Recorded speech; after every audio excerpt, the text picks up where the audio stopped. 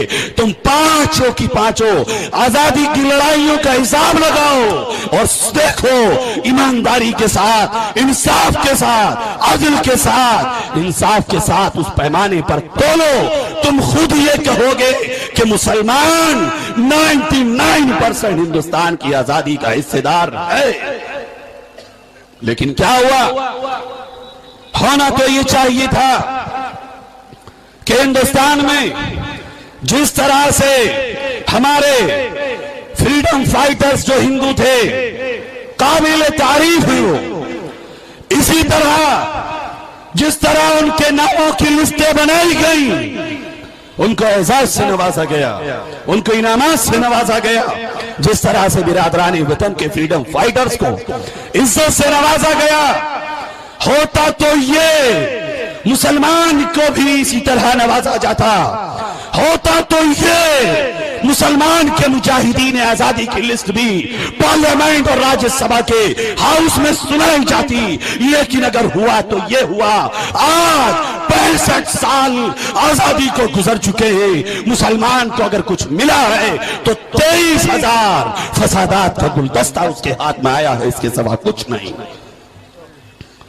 اور اس 23,000 فسادات میں کٹا مسلمان، مرا مسلمان، لوٹی مسلمان کی عزت گئی، لوٹے گئے مسلمانوں کے مال اموال اور املاکیں ان کی اجاڑ دی گئیں، ان کی تباہی اور بربادی کا کوئی دقیقہ ایسا نہیں تھا جس کو چھوڑا گیا ہو، اور ظلم پر ظلم یہ کاٹا مسلمان کو گیا، دبایا مسلمان کو گیا، لاشیں مسلمان کی گری، آبروئیں مسلمان کی لوٹی گئی، اور پھر کہہ دیا گیا کہ فساد کا ذمہ دار مسلمان ہے، مسلمان جذباتی ہے، مسلمان ایموشنل ہو جاتا ہے۔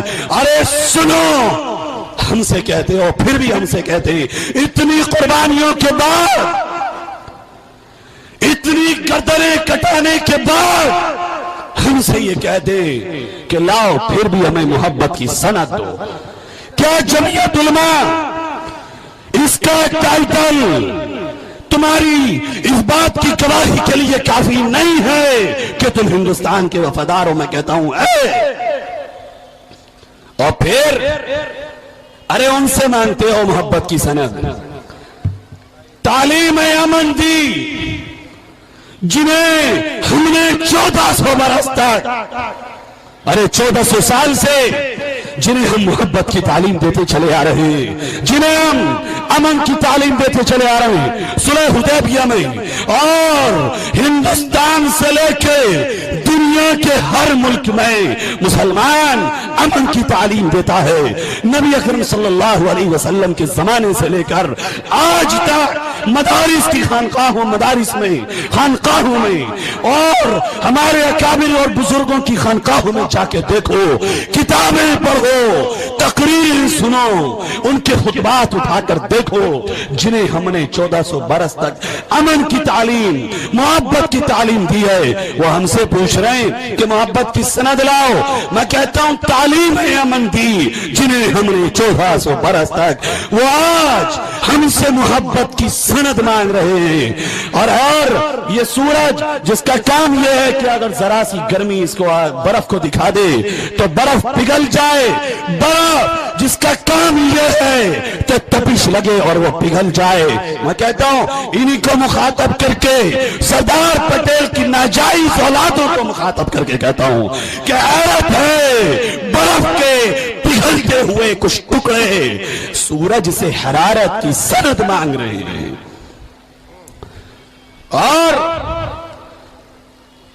کتنا مارو گے ہمیں؟ آج وقت آیا ہے کہ جمعیت علماء ان فسادات کے لیے مطالبہ کر رہی ہے تم سے قانون بنانے کا۔ بناؤ قانون۔ اگر قانون نہیں بناؤ گے، اگر تم اس مطالبے کو نہیں مانو گے، ملک برباد ہوگا، ملک تباہ ہوگا، ملک کی معیشت تباہ ہو جائے گی۔ اس لیے کہ جس ملک میں 25 کروڑ مسلمان خوشحال نہیں ہوگا، وہ ملک بھی خوشحال نہیں ہو سکتا۔ میرے دوستو، یہ جو 3 مطالبے حضرت آپ کے سامنے بیان کریں گے، جو رکھے ہیں آج، میں آپ کو ایک بات بتا رہا ہوں، قیادت کا دم بھرنے والے بہت ہیں، لیڈری کے دعوے کرنے والے بہت ہیں، میں قائد ہوں، میں رہبر ہوں، میں کچھ اور ہوں، لیکن یاد رکھنا قیادت کا صحیح حقدار کون ہے؟ قیادت کا حق کون ادا کر رہا ہے؟ مسلمان 65 سال سے پٹتا ہے، کہاں چلے گئے قائد؟ کہاں چلے گئے ہندوستان کے رہبر؟ کہاں چلے گئے ہماری بہنوں کے آنسوؤں کو پہنچنے والے؟ کوئی نہیں آیا، نہ منسٹر کوئی آیا، نہ ایم ایل اے کوئی آیا، نہ ایم پی کوئی آیا، نہ کوئی اور مذہبی لیڈر آیا۔